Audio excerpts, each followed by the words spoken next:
Só abrir aqui.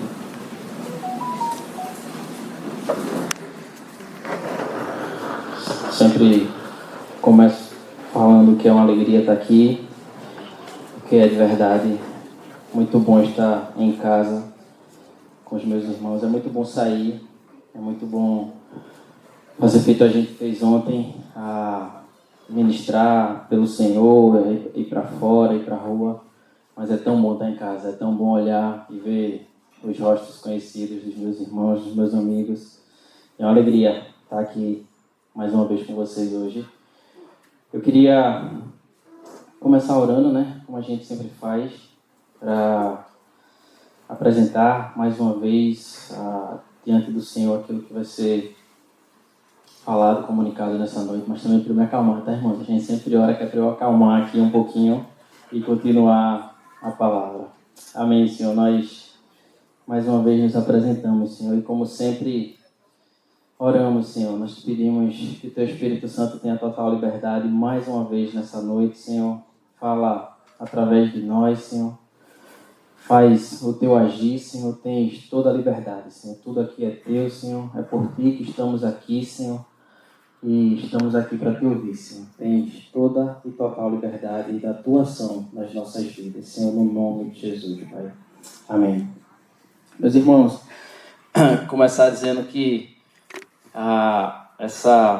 isso que o Senhor tem falado ao meu coração, Ele tem falado já há alguns meses, porque essa ministração, na verdade, ela era para ter acontecido, ou não era, né? Era para ela ter acontecido hoje, verdadeiramente, mas tínhamos, nós, enquanto homens, inicialmente planejado para aquela quarta-feira, que seria depois do retiro de crianças, e aí choveu um monte, vocês lembram, o encontro foi cancelado, e aí o presbitério remarcou, né, no novo cronograma e ficou para um domingo que eu não me recordo o dia, mas aí no domingo da administração, Isaac decidiu pular do sofá de cabeça, e aí a gente passou a tarde todinha na emergência e não consegui vir. Mas hoje, eu creio que era o dia que o Senhor tinha reservado para a gente compartilhar aquilo que o Senhor tem falado ao meu coração. Eu lembro que no início do mês de abril, Alex compartilhou conosco aqui uma palavra que foi sobre os ensinos do profeta Ageu. Vocês devem lembrar, Lequinho compartilhou aqui com a gente.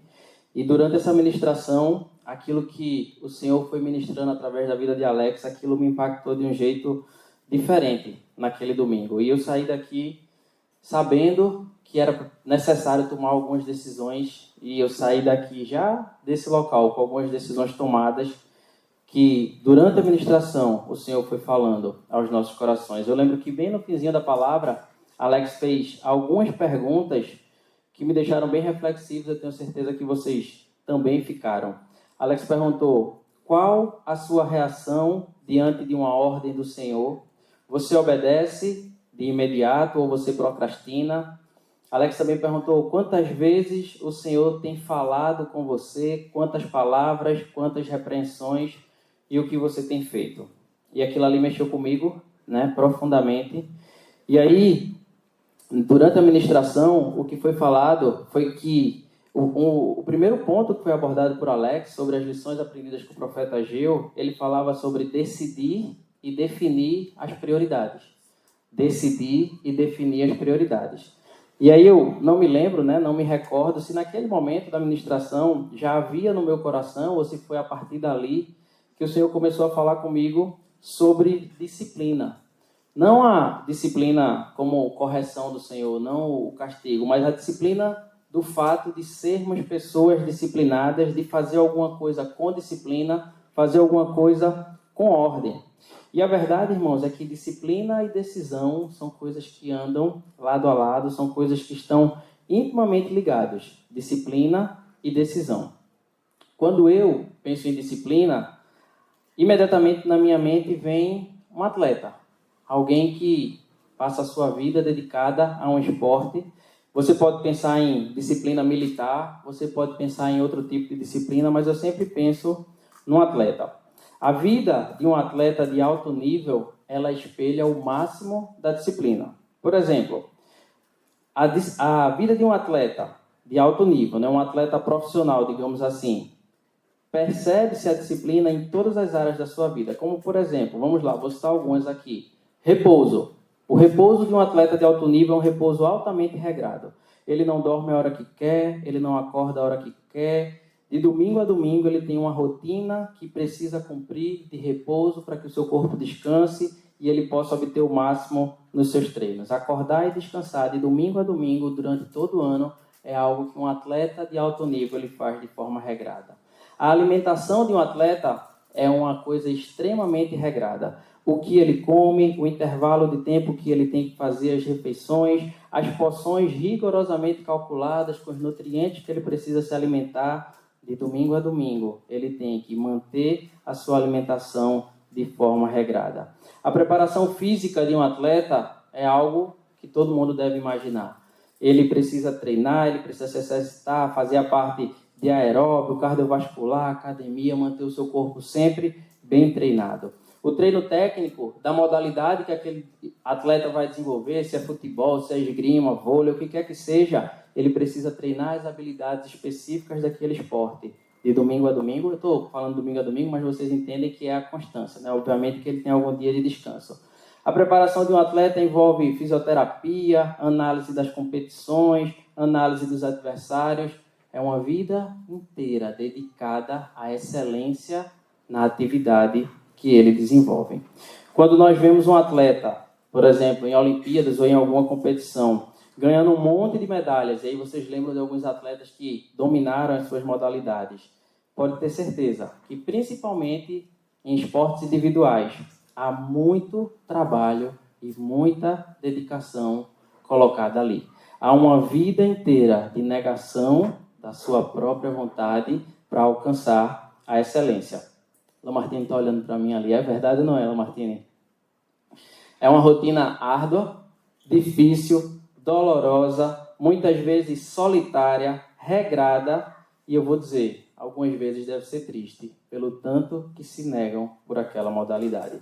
E eles fazem tudo isso buscando a excelência naquilo que eles se propõem a fazer e buscando uma recompensa.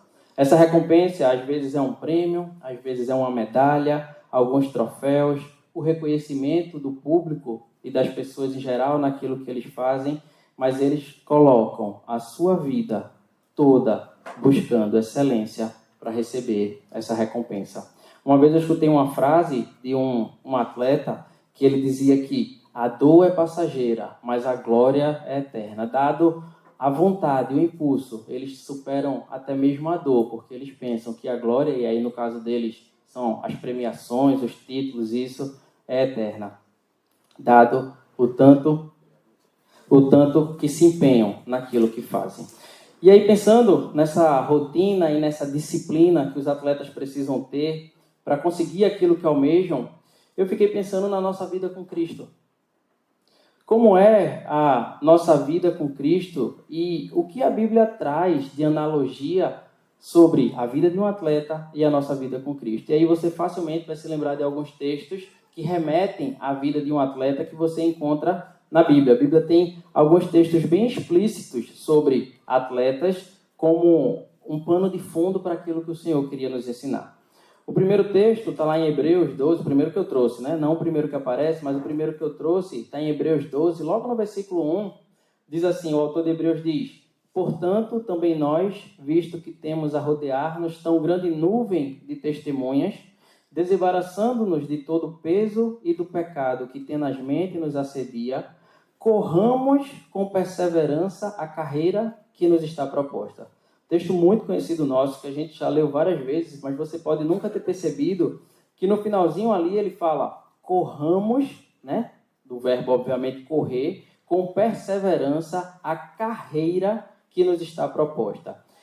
No original, essa palavra carreira, eu não vou falar aqui porque eu não sei falar essa palavra, mas o significado dela é o lugar de uma assembleia para ver jogos ou um lugar de disputa. Pode ser uma arena, um estádio.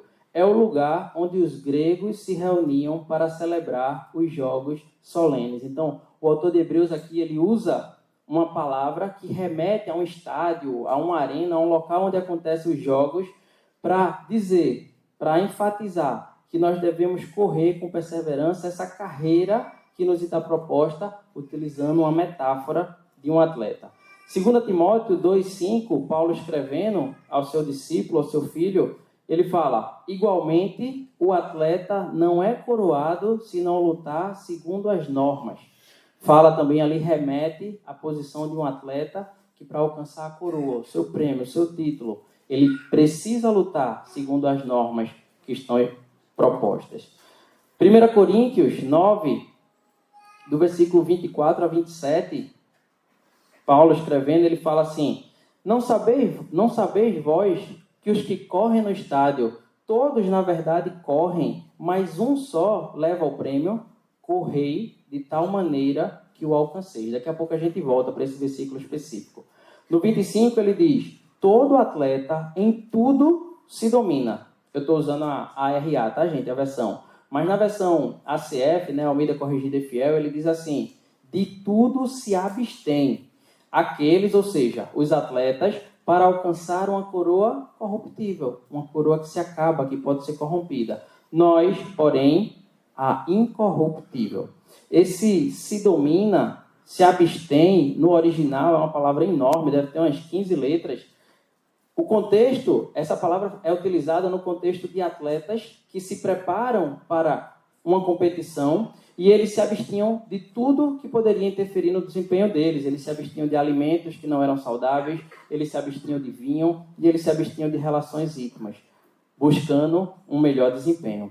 No versículo 26, o texto continua: assim corro também eu, não sem meta. Assim luto, não como desferindo golpes no ar. E no 27 ele fala: mas esmurro o meu corpo, e aí na Almeida Corrigida e Fiel ele diz: subjugo o meu corpo e o reduzo à escravidão, para que, tendo pregado a outros, não venha eu mesmo a ser desqualificado. Será que a nossa vida com Cristo não requer de nós a disciplina de um atleta? Será que nós não precisamos viver a nossa vida como um atleta que vive a vida buscando uma coroa? A diferença é que a deles é corruptível e a nossa é incorruptível. Voltando ao texto, eu disse que voltaria ao versículo 24. Paulo diz que de todos que correm no estádio, só um leva o prêmio. E conclui dizendo: correi de tal forma que alcanceis esse prêmio.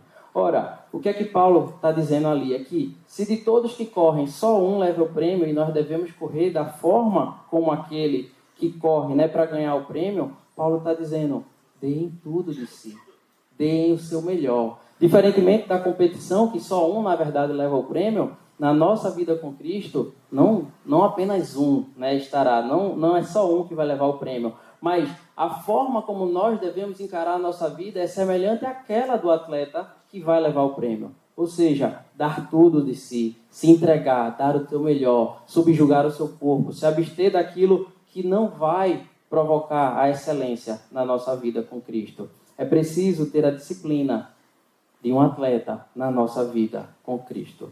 Eu me lembrei, durante essa preparação, texto também muito conhecido nosso, de Mateus, capítulo 7, versículos 13 e 14, que diz assim: entrai pela porta estreita, larga é a porta e espaçoso o caminho que conduz para a perdição, e são muitos os que entram por ela. No 14 ele diz: porque estreita é a porta e apertado é o caminho que conduz para a vida, e são poucos os que acertam com ela. Não é de qualquer maneira, não é de qualquer jeito, não é vivendo uma vida indisciplinada, digamos assim, que a gente consegue andar no caminho e entrar pela porta estreita. É preciso ter uma vida de disciplina. Eu, por definição própria, né, a palavra disciplina, e aí é uma definição minha, eu coloquei assim: é aquilo que você precisa fazer, mesmo quando você não quer fazer. É aquilo que você precisa fazer, mesmo quando você não quer fazer. E aí eu coloquei alguns exemplos assim. Por exemplo, já que a gente está falando de atleta, exercício físico. Vamos lá. Exercício físico é um negócio que todo mundo precisa fazer. Todo mundo deveria fazer. Mas nem todo mundo faz. É aquilo que, mesmo sabendo da necessidade que precisamos do exercício físico para a nossa saúde do corpo e tudo mais, às vezes a gente não quer fazer. não temos a disciplina necessária e suficiente para fazer. Por exemplo, estudar para um concurso, para o vestibular, para quem é mais jovem, para qualquer prova que você vai fazer, se preparar. É preciso disciplina. Quem já passou por essa fase da vida, de estudar para vestibular, de fazer uma faculdade, sabe que é necessário disciplina para você fazer um concurso, para você fazer um vestibular. E aí eu pergunto a você, quantas pessoas você conhece que dizem assim, eu me exercito porque eu amo me exercitar. É algo que motiva a minha vida, é me acordar cedo, ainda escuro, para sair para a academia, para malhar. É uma alegria. São poucas as pessoas. Conheço algumas, tá? Mas não é a grande maioria. Algumas fazem por disciplina. Tem uma expressão aí que de vez em quando as pessoas usam, né? Que não é muito bonita, nem é muito agradável. Depois vocês cortam essa parte. Eu vou na força do ódio. É um negócio horrível de se dizer, mas eu já escutei várias vezes. Porque é a disciplina que precisa mover a pessoa que não gosta de fazer exercício a fazer. Estudar é a mesma coisa. Quantas pessoas vocês conhecem, já ouviram que dizem assim, eu amo estudar, olha, eu estudo com prazer, eu acordo cedo para estudar, eu durmo ansioso para acordar no outro dia para estudar. Deve ter, né? Mas são poucas. A gente, na maioria das vezes, a gente estuda porque precisa estudar. Mas é preciso disciplina para fazer essas coisas. São alguns exemplos apenas. A disciplina, na definição do dicionário, né, eu trouxe uma definição minha, mas na definição do dicionário, ele fala sobre um comportamento metódico, determinado, uma constância. É isso que a definição de disciplina, segundo o dicionário, é comportamento metódico, determinado e constância. E aí você pode estar pensando assim, poxa, Caio, quer dizer que é para eu orar sem ter vontade? É para eu ler a Bíblia sem ter vontade? É para eu ir para a comunhão e jejuar sem ter vontade? Não vou responder, não. Vou deixar as escrituras responderem, tá certo? Queria que vocês abrissem em Gálatas, capítulo 5, versículo 16 e 17. Paulo escreve assim, digo, porém, andai no Espírito e jamais satisfareis a concupiscência da carne. Porque a carne milita contra o Espírito e o Espírito contra a carne. Porque são opostos entre si, para que não façais o que porventura seja do vosso querer.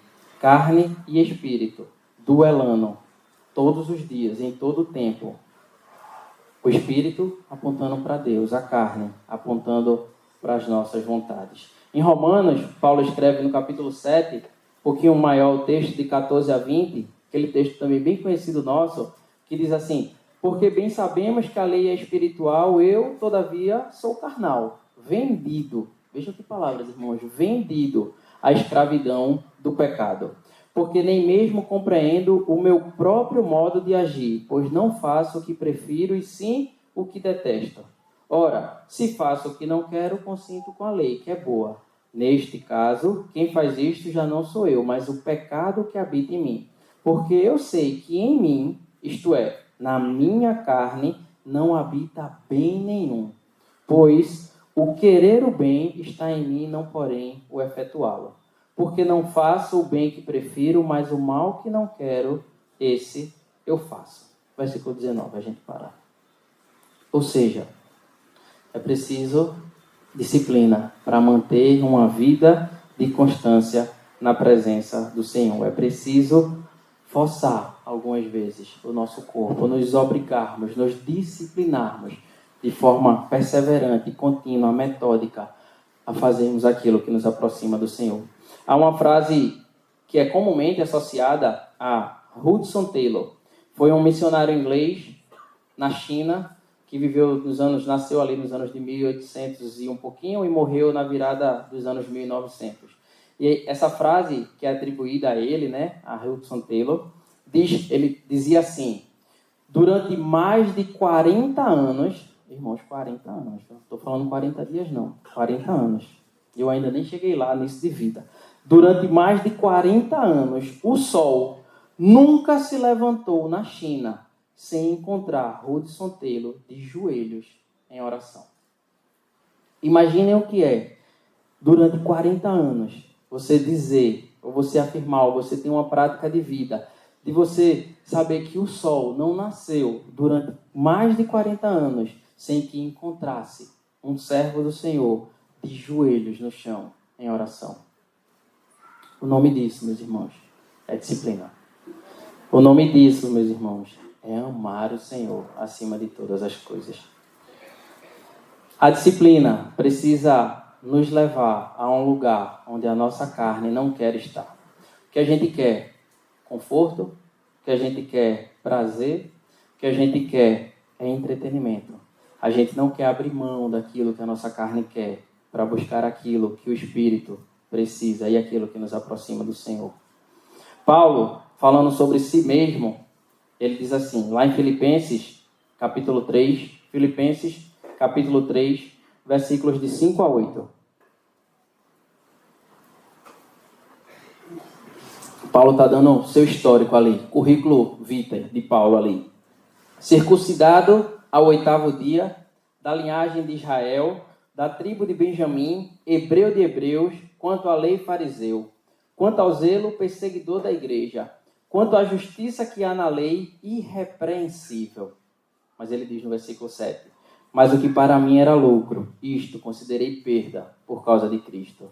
Sim, deveras considero tudo como perda, por causa da sublimidade do conhecimento de Cristo Jesus, meu Senhor, por amor do qual perdi todas as coisas e as considero como refúgio para ganhar a Cristo. Refúgio é um resíduo, é algo que não tem mais importância. Como se fosse, sim, um lixo, alguma coisa que todo o histórico de Paulo, ele deixava para trás, ele abria mão, não fazia mais questão daquele seu histórico irrepreensível, como ele mesmo diz, por amor do Senhor, considerando todas as coisas como perda por amor dele. Paulo afirma que considera tudo isso como lixo para ganhar a Cristo. Não se incomoda com seu histórico. E aí, eu pergunto a nós, nessa noite, o que nós estamos dispostos a perder por amor a Cristo? O que nós estamos dispostos a perder por amor a Cristo? Coloquei algumas coisas aqui que o Senhor foi me lembrando. Carro, refúgio. Casa, refúgio. Dinheiro, refúgio. Emprego, refúgio. Títulos, prêmios, posição social, status, refúgio. Que nós estamos dispostos a perder por amor ao Senhor. Mas eu queria ser mais prático nessa noite. Queria ser um pouquinho mais da nossa rotina. Será que nós conseguimos abrir mão de coisas mais práticas na nossa vida? Como, Caio? Por exemplo, aquelas horas de sono a mais que a gente fica na cama, que nos impedem de orar antes da gente ir trabalhar. A gente pega de 7 da manhã, aí a gente acorda 6h30, já na pressa, atrasado, troca de roupa, toma café, pega um pão, uma fruta, sai comendo e não consegue ter aquele tempo de comunhão com o Senhor. Não consegue tirar um tempo antes de ir trabalhar para orar, para ler a palavra e iniciar o nosso dia oferecendo aquele dia ao Senhor. Será que nós estamos dispostos a abrir mão daqueles minutinhos de sono para buscar o Senhor logo pela manhã? Aquele seriado no fim da noite, tão legal, tão divertido. Aquele joguinho de videogame do celular que nos impede de ir para o quarto mais cedo para orar, para ler a Bíblia antes da gente dormir. Será que estamos dispostos a abrir mão daquele tempo que a gente fica na TV ou no celular, um pouquinho antes de dormir, e entrar no quarto um pouquinho mais cedo para a gente orar, para a gente ler a Bíblia, para a gente ter comunhão com o Senhor? O Senhor está falando para mim, tá, irmãos? E eu estou compartilhando com vocês. Ontem à noite eu cheguei de Buenos Aires cansado. Aí eu disse a Lívia, vamos botar um negocinho aí pra gente comer, vamos assistir um seriado. Eu disse, eita, olha, eu mesmo fazendo aqui, ó. Chegamos e fomos assistir um seriado. Confessando aqui meu pecado, viu, irmãos? Não é pecado assistir seriado, tá, irmãos? Mas é colocar antes do Senhor aquelas coisas que a gente às vezes não quer abrir mão. Será que a gente consegue abrir mão daquela conversa no WhatsApp que está tão interessante, aquele vídeo no Instagram, aquele feed, aquele Reels tão legal? Eita! A gente olha, e daqui a pouco o olho já está fechando e o dedo continua rolando. Quem nunca dormiu com o celular na mão aqui? Que atire a primeira pedra. Não atire não, brincadeira, viu, irmão? Mas quem nunca dormiu com o celular na mão aqui, olhando alguma coisa que certamente não estava edificando? E aí quando termina, você faz assim, irmão, estou muito cansado, vou dormir. Tô tão cansado, estava vendo no Instagram. Tô tão cansado que eu não aguento nem ler a Bíblia agora, vou dormir. Aí vira e dorme. Preciso de disciplina para manter uma vida que agrada ao Senhor. Eu já falei aqui outras vezes e repito nessa noite que muitas vezes os nossos 80 anos de vida que a gente, em média, passa aqui na Terra, a gente pensa que isso é muito tempo e isso tirou o foco daquilo que é eterno. Muitas vezes a gente passa a ver ou imagina que a vida nos seus 80, 90 anos é muito, muito, muito grande. E a gente começa a se envolver demais com aquilo que é da terra e se envolver pouco com aquilo que vai ser eterno.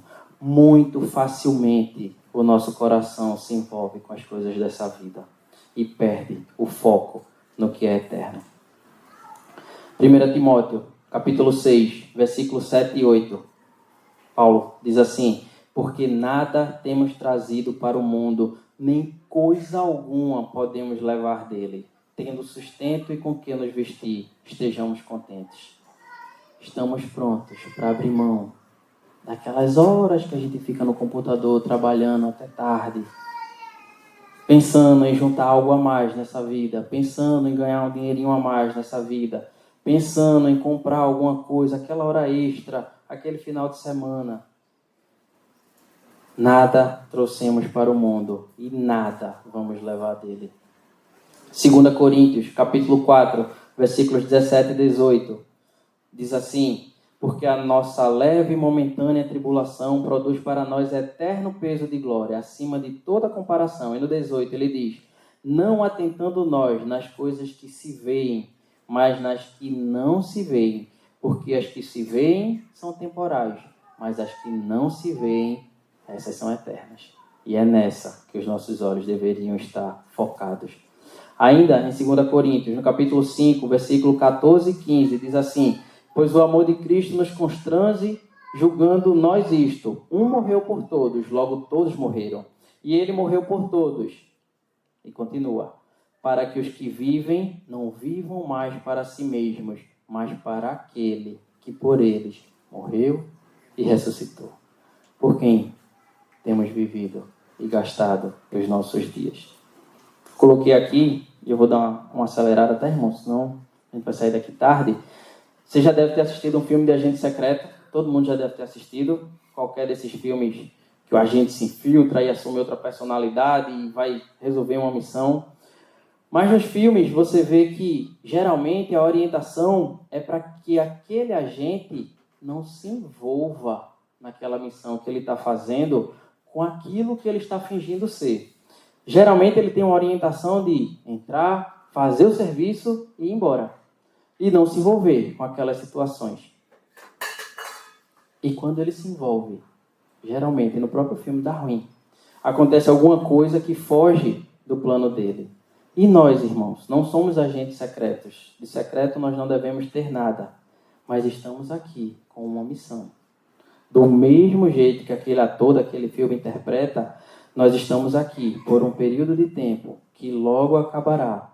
E não devemos nos envolver demais com as coisas desse mundo. Está escrito lá em Timóteo, 2 Timóteo, capítulo 2, aquilo que a gente também conhece. Participa dos meus sofrimentos como bom soldado de Cristo. Nenhum soldado em serviço se envolve em negócios desta vida, porque o seu objetivo é satisfazer aquele que o arregimentou. Conhecemos esse texto. Um autor cristão, certa vez, disse assim: se eu gasto a maior parte do meu dia envolvido com as coisas da natureza terrena e quase nada ligado às coisas que são espirituais, eu posso estranhar que as coisas daqui me pareçam mais reais? Se a gente gasta todo o nosso tempo e o nosso dia envolvido com as coisas daqui da terra, naturalmente essas coisas vão começar a parecer mais reais para nós do que aquelas que nós não vemos. Mais uma parte prática que eu fui lembrado pelo Senhor. A gente está em julho agora. E eu não sei se isso acontece com vocês, comigo acontece, mas quando chega no fim do ano, lá dezembro, finalzinho do ano, a gente faz uma retrospectiva e a gente traça os planos e o planejamento, né, para o próximo ano, que vai se iniciar, e aí sempre está nesse planejamento, ler a Bíblia inteira, né? Ou pelo menos tem gente que faz a leitura da Bíblia, né, a cada 2 anos, assim, para ir mais devagar. Mas a gente sempre coloca, certamente, que vamos iniciar a leitura da Bíblia durante esse ano que vai iniciar, 1º de janeiro, para a gente finalizar essa leitura. E à medida que os dias vão passando, fica tão difícil acompanhar a leitura do cronograma. Manter aquele cronograma sempre atualizado. Geralmente, quando a gente olha na planilha, estou uns dias aí atrasados, porque vai ficando difícil, à medida que o tempo vai passando, manter o cronograma em dia. Como queremos ter uma vida de intimidade com o Senhor, se não o buscamos e não nos disciplinamos a buscá-lo? Não temos tempo, ou não estamos dedicando o tempo necessário à oração, à leitura, ao jejum e à comunhão. Eu coloquei aqui, porque o Senhor me lembrou de que o lugar de mais fácil acesso que nós temos é a oração. Não que seja sem importância, não que tenha sido de graça, ao contrário, foi pago um alto preço, mas eu posso orar em qualquer lugar, eu posso orar em qualquer horário, eu posso orar dentro ou fora de casa, eu posso orar quando eu estou com saúde ou quando eu estou doente, eu posso orar no inverno ou no verão, eu posso orar de dia ou de noite. Irmãos, nós não precisamos de absolutamente nada para orar que não seja a decisão de nós orarmos. É uma questão de decisão. Literalmente, nós só dependemos de estar vivos e tomarmos a decisão de orar. Seja deitado, em pé, doente, com saúde, na chuva ou no sol. Nós não precisamos de um lugar especial para orar, nós não precisamos de alguém para orar, nós não precisamos ter dinheiro para orar, nós não precisamos de nada para orar. É de uma decisão. Porque Cristo já pagou todo o preço para que nós pudéssemos hoje ter acesso ao Pai. No fim do dia, meus irmãos, é tudo sobre a decisão que nós tomamos ou que nós não tomamos. E eu pergunto mais uma vez nessa noite, ou o Senhor nos pergunta mais uma vez nessa noite, o que você e eu precisamos abrir mão hoje? Hoje. Não é amanhã. Não é depois de amanhã. É hoje, é agora. Por amor do Senhor. Livro de Daniel, capítulo 6, versículo 10.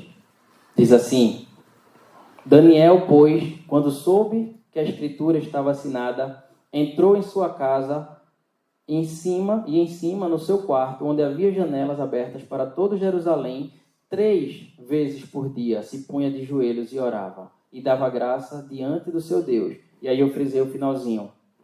Como costumava fazer. Havia uma vida de prática daquilo que Daniel fazia. Orava, subia e orava 3 vezes por dia. A Bíblia deixa claro ali como costumava fazer. Não foi que Daniel passou a fazer aquilo a partir do decreto da escritura que foi assinada. Havia uma prática, uma disciplina na vida de Daniel de subir 3 vezes por dia e orar.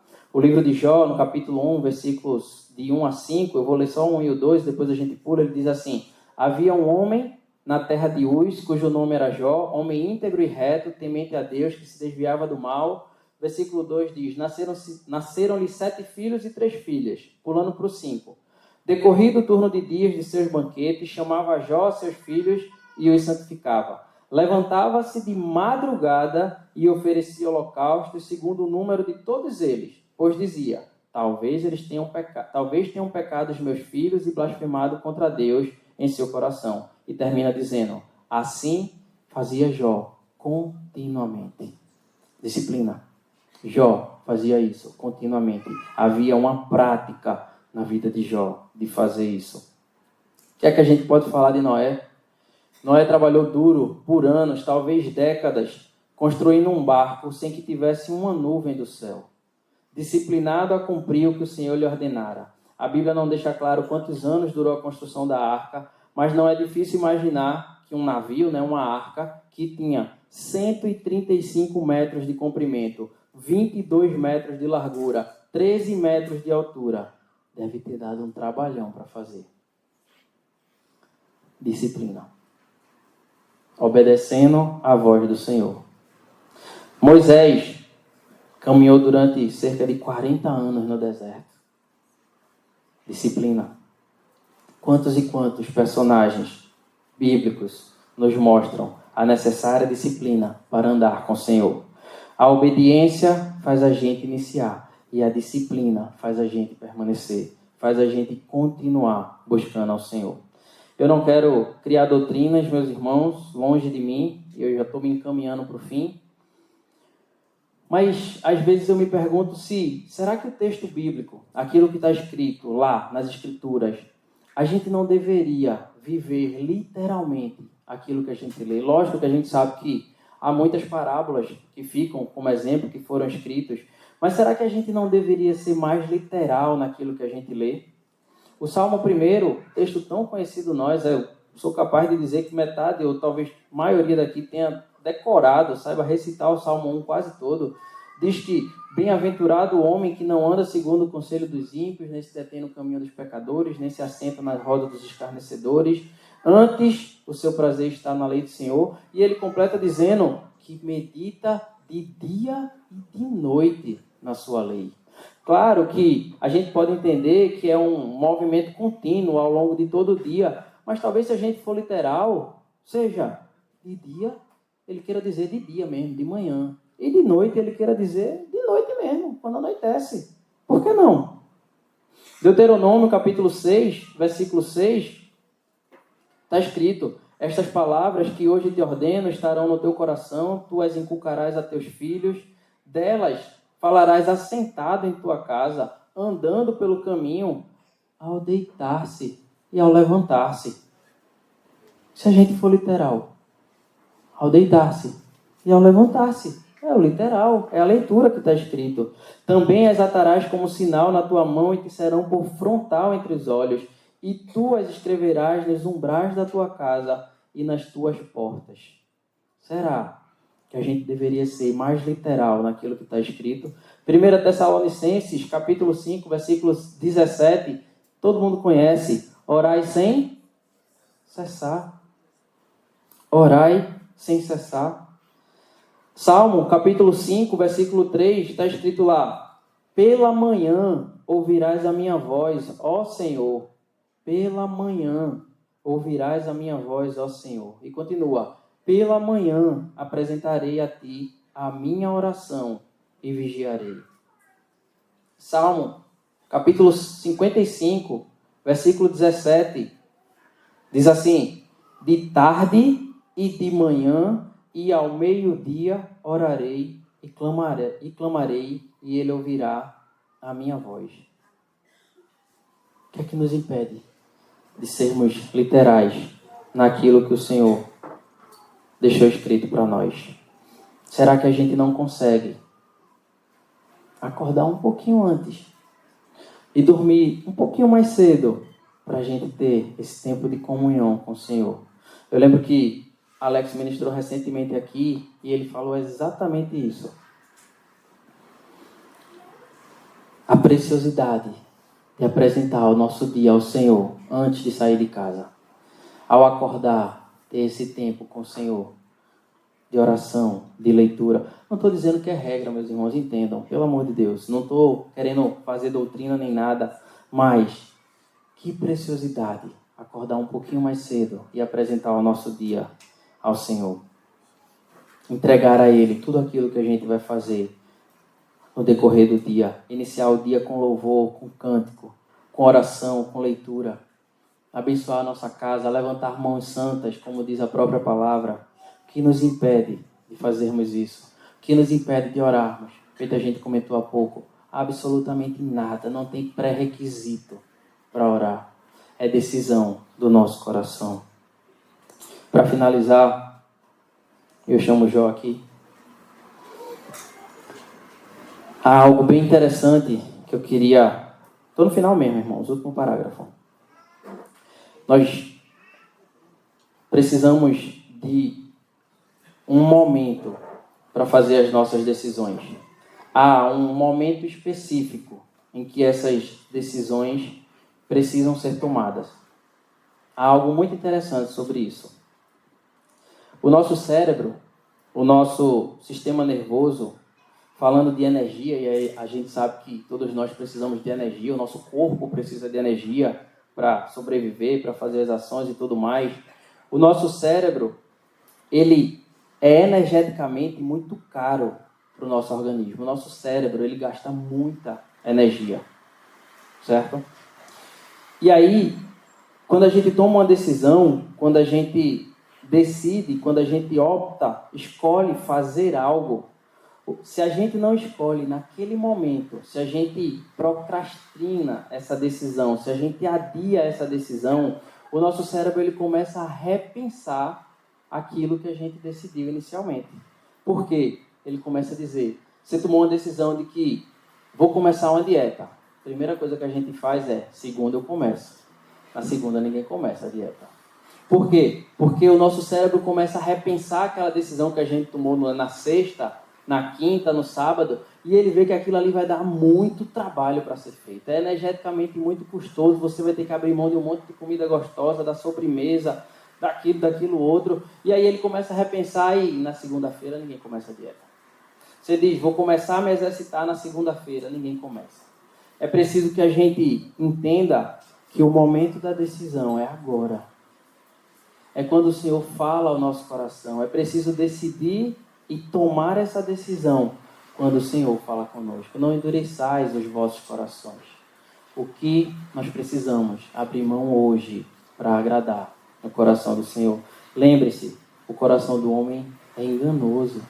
E aí se a gente pensa demais, passa o tempo e a gente não consegue seguir aquela decisão que a gente tinha tomado inicialmente. Não estou falando de emoção, não estou dizendo que a gente deve ser guiado por emoções. Estou pincelando aqui alguma coisa de como nós funcionamos biologicamente, né, fisiologicamente. Por isso o Senhor nos pergunta mais uma vez hoje, e eu encerro aqui. Nós precisamos tomar uma decisão agora. Você sabe, se o Senhor falou com você e você precisa tomar uma decisão, tome ela agora, para honrar, glorificar e viver segundo a vontade do Senhor. Que o Senhor nos abençoe, meus irmãos.